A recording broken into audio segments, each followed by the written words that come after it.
जिस बाबा साहब ने हम लोगों को देश में इज्जत के साथ रहना सिखाया, कानून दिया, और मैं नमन करता हूं उन माता और बहनों को जो पिछले कई घंटे से आज यहां बैठी हुई है। मैं आपके भी चरणों में नमन करता हूं। मैं नमन करता हूं आप सब साथियों को जो पूरी सरगना विधानसभा से इतनी दूर दूर से आप आए और पिछले कई घंटे से यहां बैठे हुए हो। आपको भी दोनों हाथ जोड़कर नमन करता हूं और जय भीम कहता हूं। मैं नमन करता हूं माता और बहनों को कि जब पिछले कई दिन पहले कुछ दुष्ट लोगों ने बाबा साहब की प्रतिमा को खंडित करने का काम किया, तो सबसे पहले मेरी माता और बहनें यहां आकर बैठी और उन्होंने कहा कि जब तक बाबा साहब की प्रतिमा नहीं लगाई जाएगी हम यहां से नहीं उठेंगे। मैं बाहर था दोस्तों, जब मुझे पता लगा कि बाबा साहब की मूर्ति को भगवानपुर में खंडित करने का काम किया है, मैं तुरंत वहां से आया और आकर के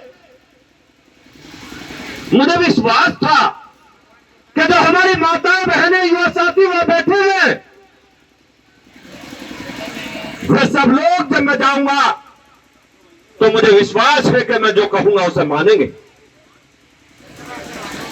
सब लोगों ने मेरे माताओं बहनों के बीच में यही बैठ के कहा कि आप चिंता मत करिए, 30 तारीख को बाबा साहब की मूर्ति का अनावरण होना था। संगीत सोम आपके बीच में आया और वादा करता है कि 30 तारीख को ही बाबा साहब की मूर्ति का अनावरण होगा, उसे कोई इस धरती पर बदल नहीं पाएगा। बहुत कोशिश की लोगों ने कि मूर्ति का अनावरण ना हो। भगवानपुर में पहली मूर्ति नहीं है, सरगना विधानसभा के अनेकों गांव में, सरगना जैसे कस्बे में 50,000 वोट जहां हो, वहां भी कभी बाबा साहब की प्रतिमा नहीं लग पाई थी। लेकिन मैंने अपने कार्यकाल में वहां भी एक पार्क बाबा साहब के नाम पर बनवाकर मूर्ति लगाने का काम किया था। और ये कोई एहसान मैंने आप पर नहीं किया।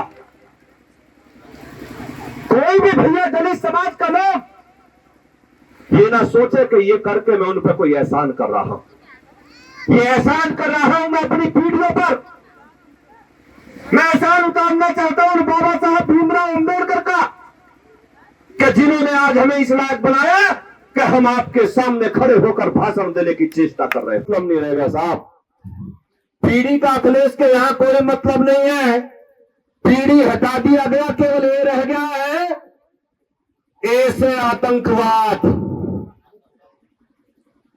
ए से अतीक अहमद, ए से अपराध, ए से अल्लाह और ए से अखिलेश यादव।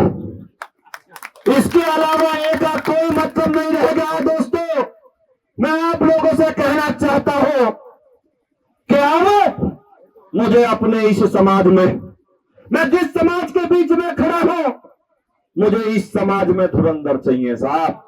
मुझे धुरंधर चाहिए इस समाज में।